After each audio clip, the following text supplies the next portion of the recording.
Welcome to the wonderful world of wine. We are your hosts, Mark Lindsay and Kim Simone, exploring all things wine with you. You can find us on Facebook at The Wonderful World of Wine.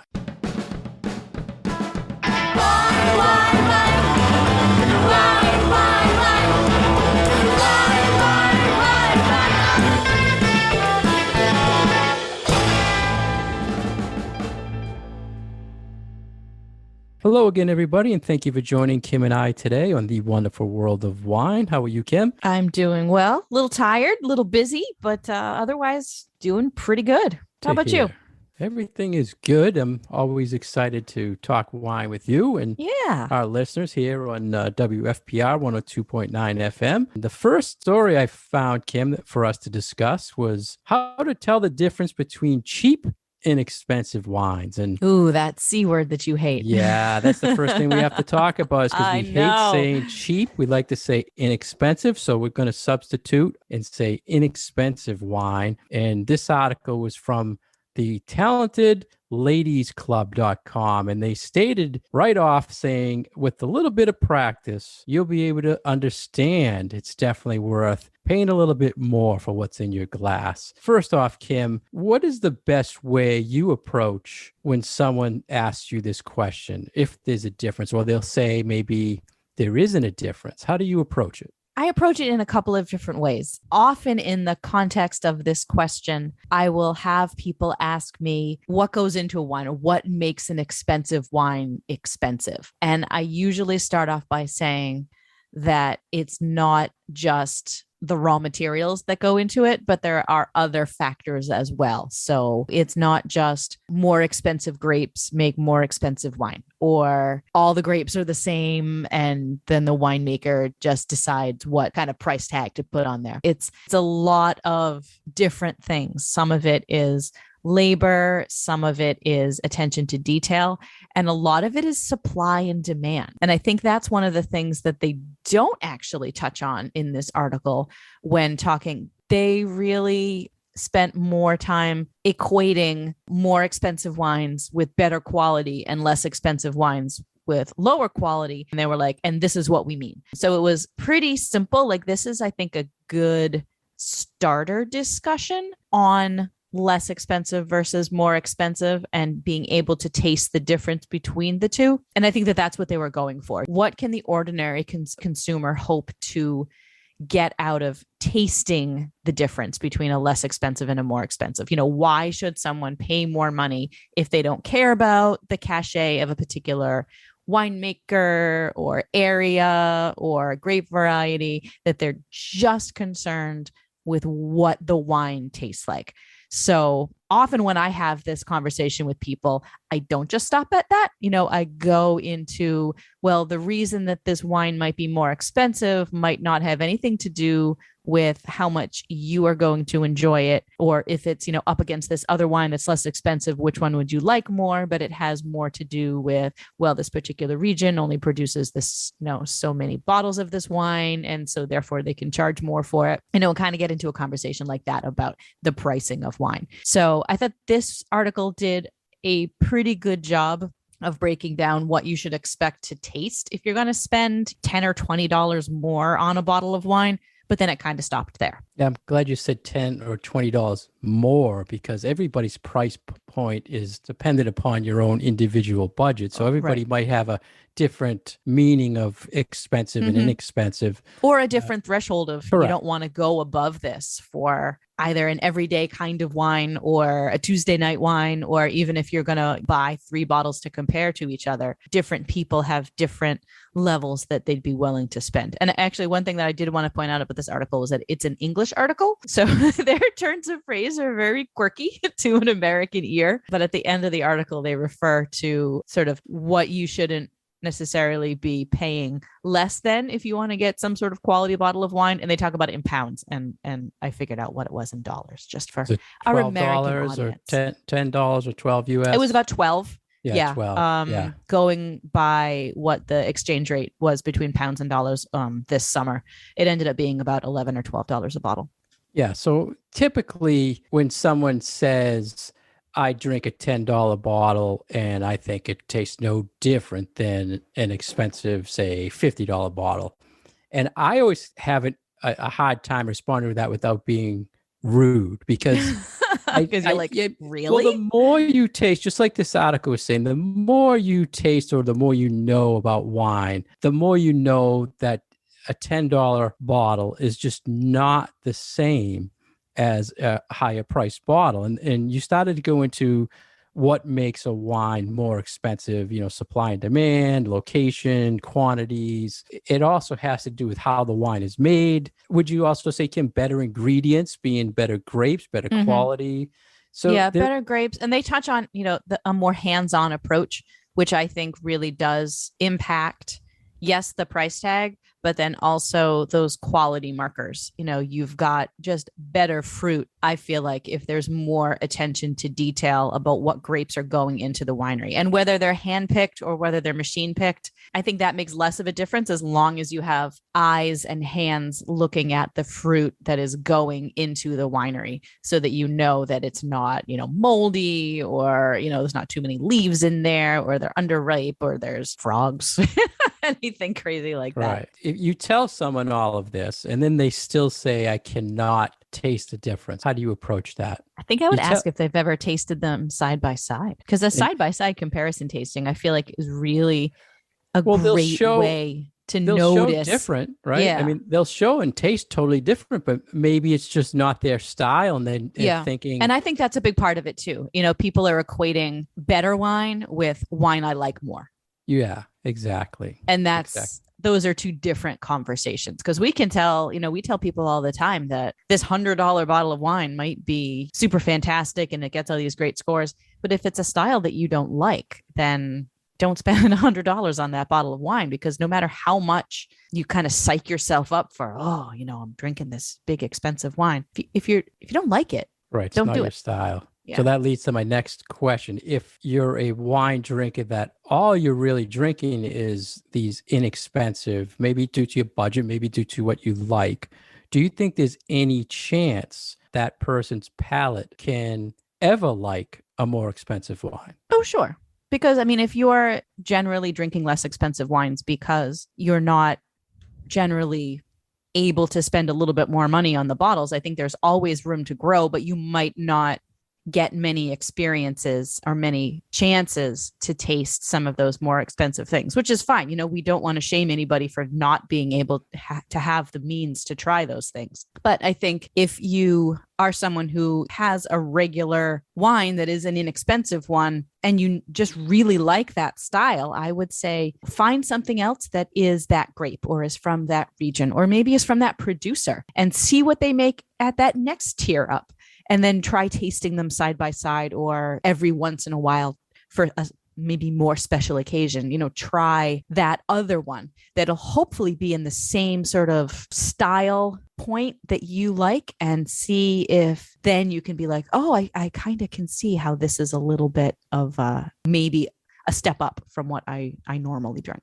So we talked about what would make a wine more expensive. What are some of the things, the qualities of a more expensive wine that you can taste the difference? What would be some of the things you would say, this is why this tastes different? I know in the article they hit a few things. Yeah, they hit a few things that I completely agree with, but there are also things that are, number one, subjective. And also, if you haven't been paying attention to the different components of your wine, like if you're just drinking a glass of wine because it's what you like to drink, but you're not really thinking much about it, it takes a certain change in your mindset to then flip to, oh, I'm going to start thinking about the complexity and the balance of my wine. It's like, great point. Yeah. So if wine is just, if wine is just a drink for you, then stepping back and trying to analyze it might be completely brand new experience. So for me to just, come out and say, well, you'll be able to taste the difference with this more expensive wine because it has more complexity and balance. And people are like, well, what the heck does she mean by that? So I think it's a little bit hard to use some of these starting points because people might not even know what to apply them to when they're tasting. For in this article, they talk about balance, they talk about complexity, and they talk about finish. I think finish is a little easier for people because it has to do with how long can you taste the wine after you've swallowed it. So I think that's an easier starting point for a lot of people. But I like to talk about balance a little bit more than complexity, because I feel like with some wines, you can really tell if there is one component of the wine that is sticking out more than another, whether it's overly sweet or overly tart, or kind of makes you feel like you're drinking a glass of whiskey, if it's just overly alcoholic. And I like to say that those are wines that have elbows, they've got appendages sort of sticking out that are sticking you in the ribs, that maybe they should be a little more subtle. So that's a way that I like to approach the whole balance issue with people. It's like, well, if all the pieces seem to be fitting together really nicely, then you've got a well-balanced wine. But if you've got something that is sort of kicking you in the face with either too much oak or too much sugar or too much tartness or any one of those, then maybe it's not a super imbalanced wine. Yeah, that's a good explanation. And you touched on finish. I find myself using that a lot, especially, for example, when I talk about Prosecco's. There's a ton of inexpensive Prosecco's on the market in that $10 range. And they have weird finishes.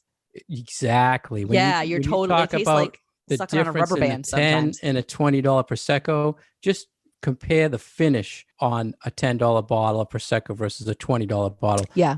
So it's not just the length, it's also the flavor. Right, exactly. So that's what is a great example for the differences in inexpensive and expensive for me, and a big example. And what about, here's another thing that you hear a lot, Kim. Inexpensive wines will give you a hangover more than expensive wines. My jury is still out on this one. I like their explanation for it in this article, where they're tying more expensive bottles to more carefully made bottles. So if you have a wine that costs a little bit more, there's more attention to detail. If you're using better quality fruit, then a winemaker might not need to add certain additives to it to kind of correct imbalances or mistakes in the wine. But I still think the science is so spotty with what can cause a reaction in a human being when you're drinking wine. So at the end of the day, my jury's out. I don't know if a less expensive / cheaper bottle of wine is going to give you more of a hangover. I would say, like I usually advise people, pay attention to the alcohol level, pay attention to what you've been eating, how much water you've been drinking, and then be aware that all of those things have an impact on how your body absorbs the alcohol. And sometimes it will really take us by surprise. A wine that has just a couple of percentage points higher than what we're used to drinking can really kick you in the head sometimes. So just be aware and moderate in your drinking. But I don't necessarily have any good data that I can give people that cheaper wines cause worse hangovers. And that could also go back to balance, where if it's out of balance, you might have more alcohol or come off as hot, as they say, and that would hurt you the next day. Yeah. Or a wine that has high sugar and high alcohol. That is one thing that I've found, that, when you have higher sugar and higher alcohol together, that those things can sometimes lead to a little bit more of a distressing morning the next day. So you said the article had like a $12 price point, which said over $12 would be considered. So in the past, you always had a $20 price point you used to recommend. Is no, I don't. 12 to 25. 12 to 25 is mine. I mean, 20. So, I see what you mean. You used to always say $20 was like when you want to start getting into those better bottles. Yeah, I've always like that $19.99 price point. I feel like for a really, really long time was a great price point. But I like to use anything from like 12 and up as something that I no longer consider in the cheap category.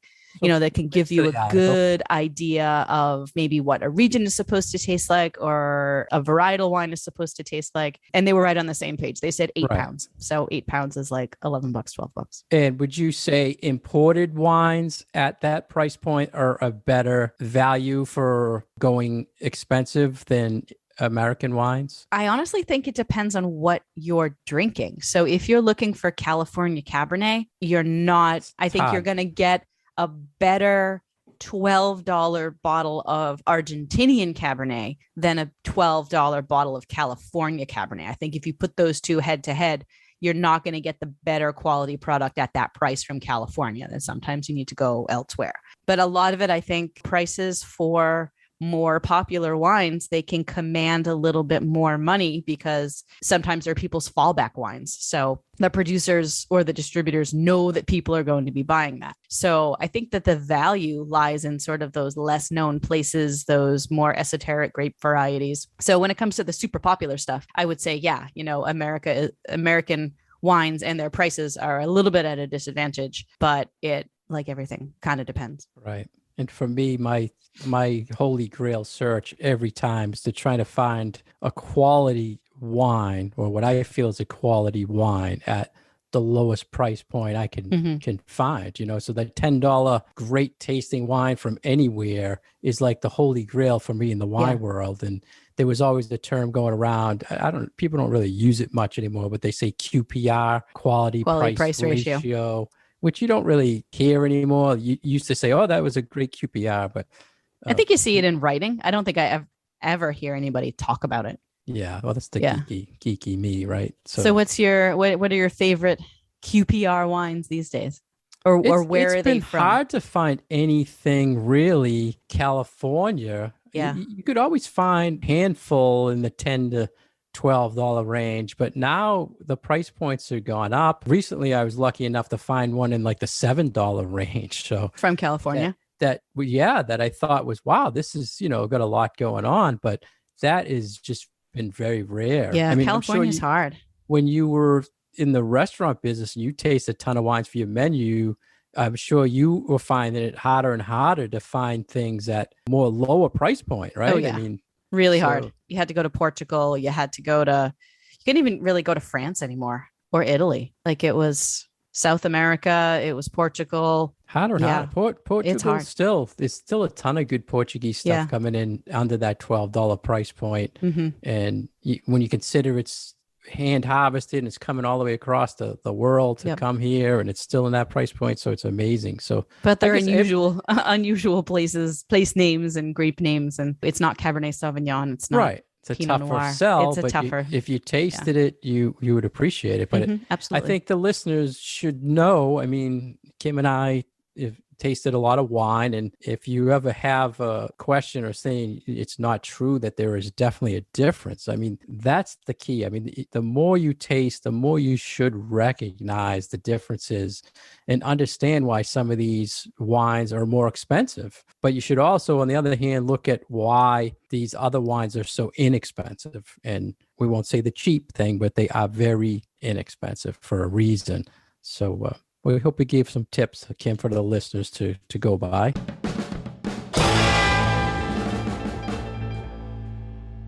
You're listening to The Wonderful World of Wine, and we are your hosts, Mark and Kim. You can find more information about Mark on his website, franklinliquors.com, and more information about myself at vinitaswineworks.com. And as always, you can find past episodes on SoundCloud. Welcome back to The Wonderful World of Wine.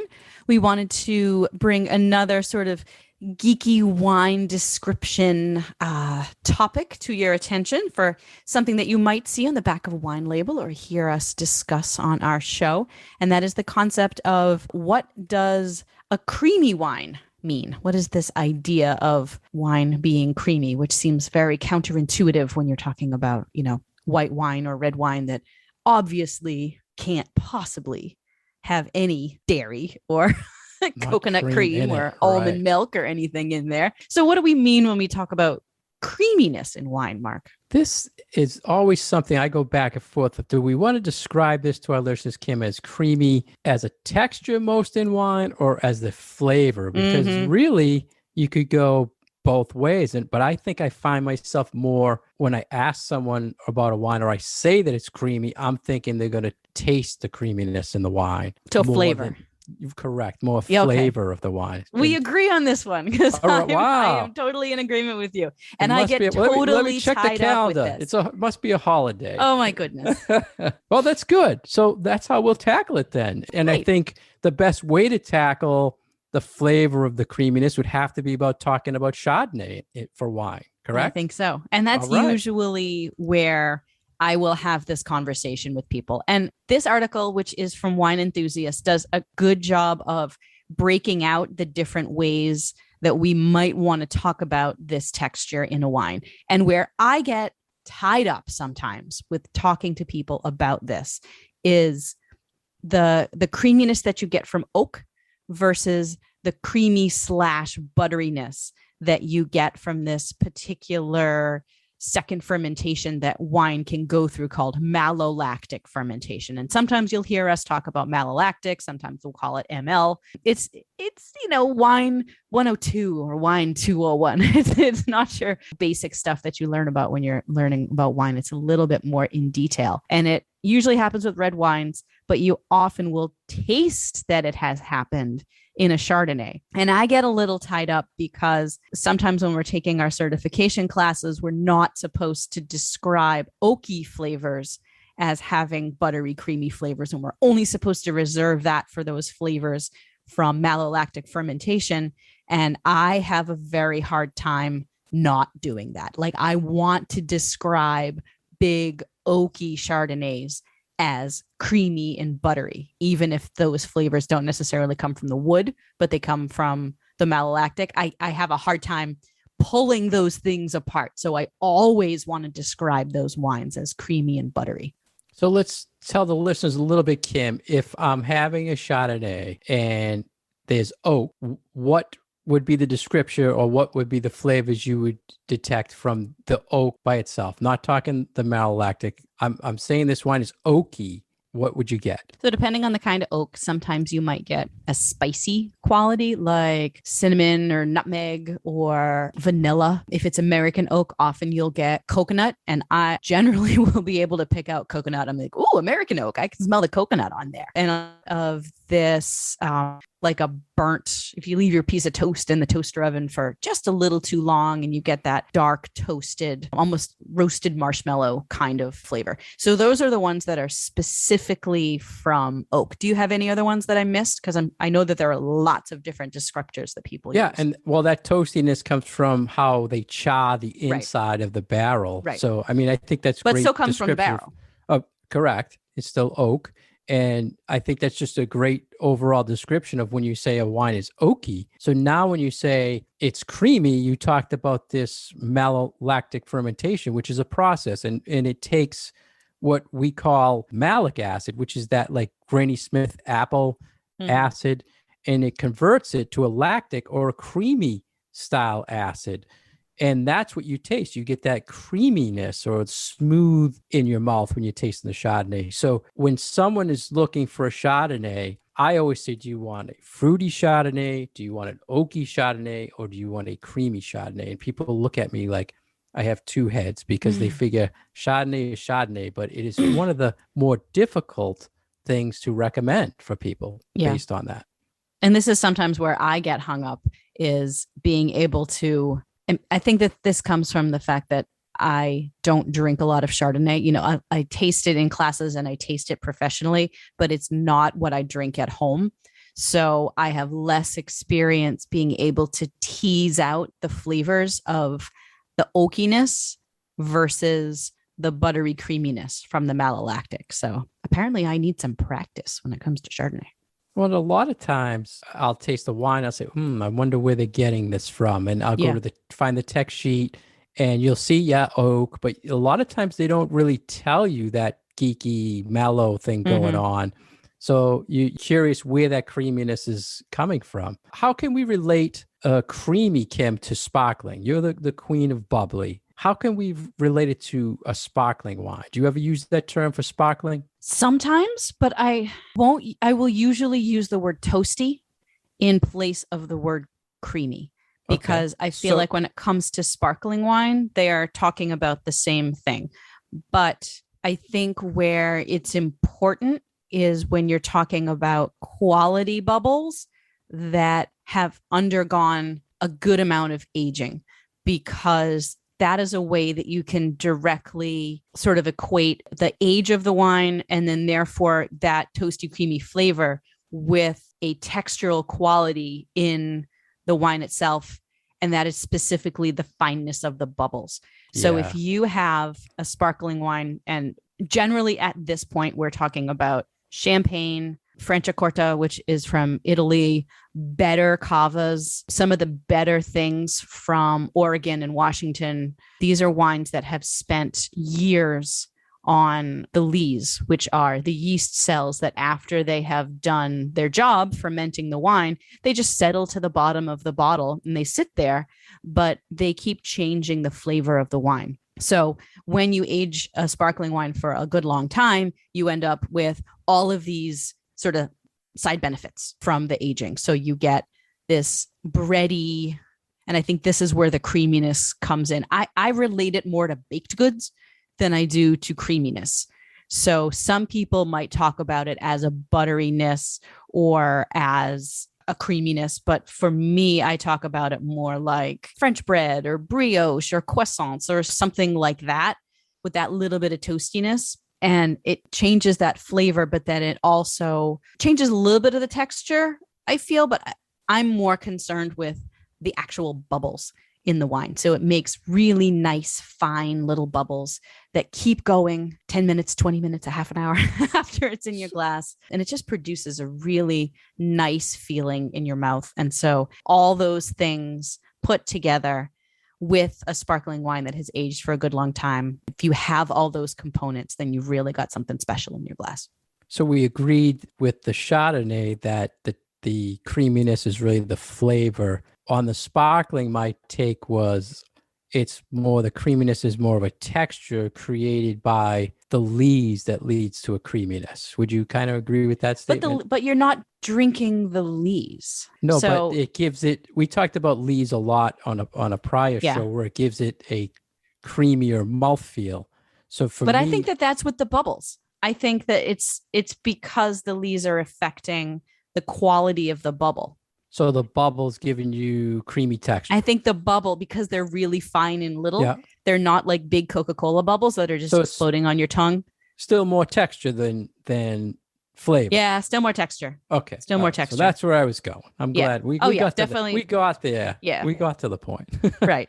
And that was kind of my point about the way that I describe it, where it's more like bread. It's like, that's the flavor. Like, I don't get this creamy thing. If you were also drinking the lees, so like people like good real wheat beers, Hefeweizens from Germany and from Europe, and it's got a little bit of that sediment there, and you drink it and you can feel that creaminess, where there are like certain sakes that still have the sediment in there, and you drink them and you get that creaminess. Like that's what I feel like texturally I would want to describe as creaminess, not nice fine bubbles, and certainly not those flavors. Okay. So I guess we can disagree. No, I thought we pretty much agreed. Are we on the same page? Different explanation, I guess. But we pretty much agreed. What's your final thing for best pairing for a creamy wine? Food pairing. Ooh. So I ascribe to the likes food pairing rule when it comes to creamy and buttery. So like buttery Chardonnay with lobster dipped in butter, or a creamy white wine with brie, or a cream sauce, or something else with butter. So I would, I kind of put them all together, and they don't overwhelm. Like for me, I feel like they make a really nice, just one whole big package of delightful yumminess. What about you? I agree. Creamy with creamy. Anything could be cheese. It could be the gravy of the dish. I think it works, with certain turkey with gravy, that type of thing, where you want to bring that out. I mean, there's so many choices, and I absolutely love that style of Chardonnay. You don't like those oaky bombs or tasting, sawdust in my wine. I want a no nice oak chips for you, wine, because I think it's more enjoyable by itself, and it's a better food pairing wine. Yeah.